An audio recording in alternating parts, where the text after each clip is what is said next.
দেখলাম আমরা রিঅ্যাকশনারি পলিটিক্সে ঢুকে গেল, এবং এই রিঅ্যাকশনারি পলিটিক্সে ঢোকার মাধ্যমে তারা মুজিববাদী রাজনীতিকে আবার প্রাসঙ্গিক করে তুলল। মুজিববাদী রাজনীতি একটা সময় পর্যন্ত ছিল না। যখন আপনি আবার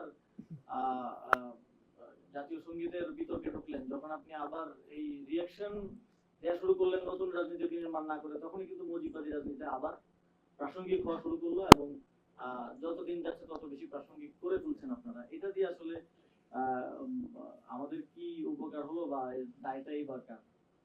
আর খুব জনপ্রিয় একটা শব্দ নতুন রাজনৈতিক বন্দোবস্ত, কিন্তু দুঃখজনকভাবে আমরা এখনো জানি না যে আসলে নতুন রাজনৈতিক বন্দোবস্তটা কি, মানে এটা কি জিনিস।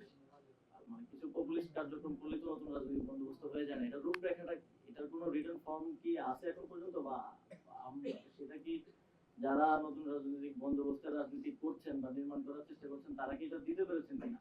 আমিও আমার এই ক্যাপাসিটি থেকে বেরোলে আমিও রাজনীতি করবো, তখন আমার আসলে খুঁজতে হবে যে আসলে নতুন রাজনৈতিক বন্দোবস্ত জিনিসটা কি বা এটা কোথায় আছে। আমাকে যদি কেউ একটা লিফলেট বা একটা পেপার না দিতে পারে যে এটা নতুন রাজনৈতিক বন্দোবস্ত, তাহলে আমি কিসের আশায় কোন নতুন রাজনৈতিক বন্দোবস্তের দিকে যাব, সেটা তো আমি নিজেও কনফিউজ হয়ে যাবো।